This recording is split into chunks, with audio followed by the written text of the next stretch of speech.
288.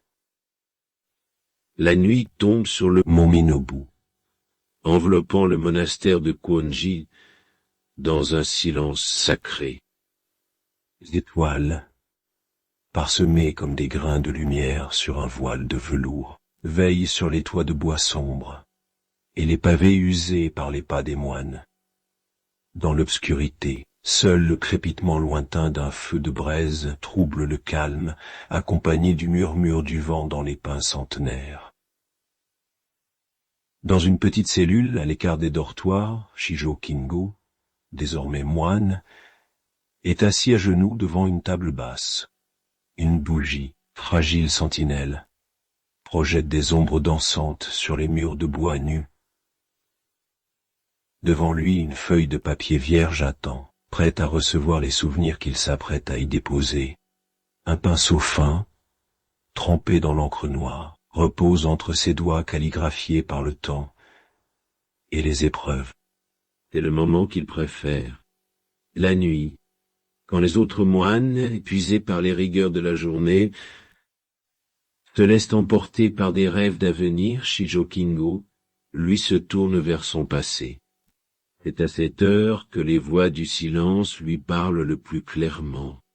Les rires, les larmes, les combats et les prières reviennent à lui comme des ombres familières sortant de l'obscurité. Écoute, Nam-myoho Renge Kyo, ces syllabes sacrées qui ont guidé chaque instant de sa vie, ouvrent le récit. Elles sont le fil rouge, tissant ensemble les moments de joie et de souffrance, de doute et de foi, qui ont fait de lui l'homme qu'il est aujourd'hui.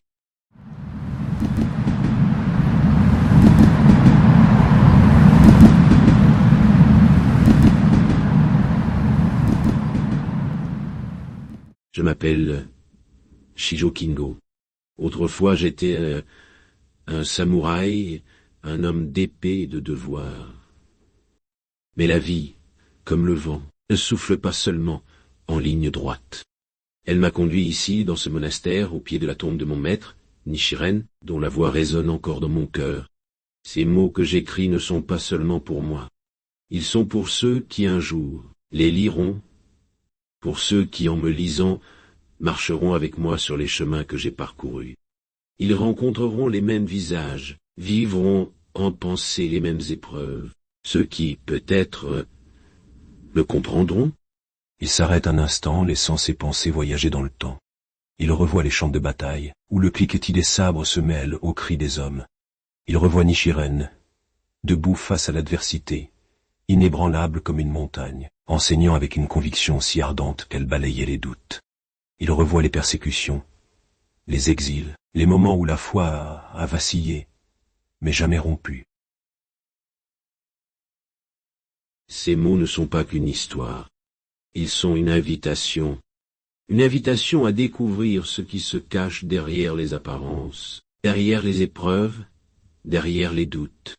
Une invitation à découvrir le sutra de la loi merveilleuse, le Nam-myoho Renge Kyo, non pas comme un texte lointain, mais comme une réalité vivante, présente en chaque être. Celui qui lira ces mots ne le saura pas tout de suite, mais il aura déjà commencé à marcher sur ce chemin. Dehors, le vent souffle plus fort, faisant trembler la flamme de la bougie. Shijo Kingo lève les yeux vers la fenêtre où la lune, pleine et majestueuse, semble le regarder avec bienveillance. Il sourit. Nichiren lui a enseigné que chaque être, même le plus humble, porte en lui la graine de la bouddhéité. Et ce soir, en écrivant, il sent cette graine germer, portée par les mots et les souvenirs. Il reprend son pinceau, déterminé à raconter tout ce qui vaut la peine d'être raconté. Les combats, les doutes, les victoires et les défaites.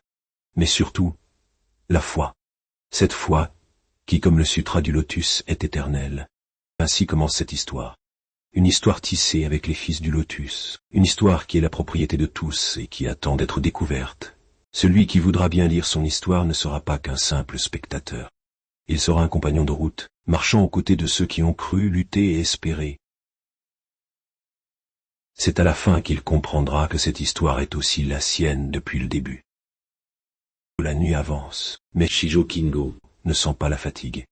Les mots coulent maintenant, fluides et puissants, comme une rivière traversant les montagnes. Et dans le silence du monastère, sous le regard de la lune, l'histoire de sa vie prend forme, prête à être lue, à être vécue, à être transmise.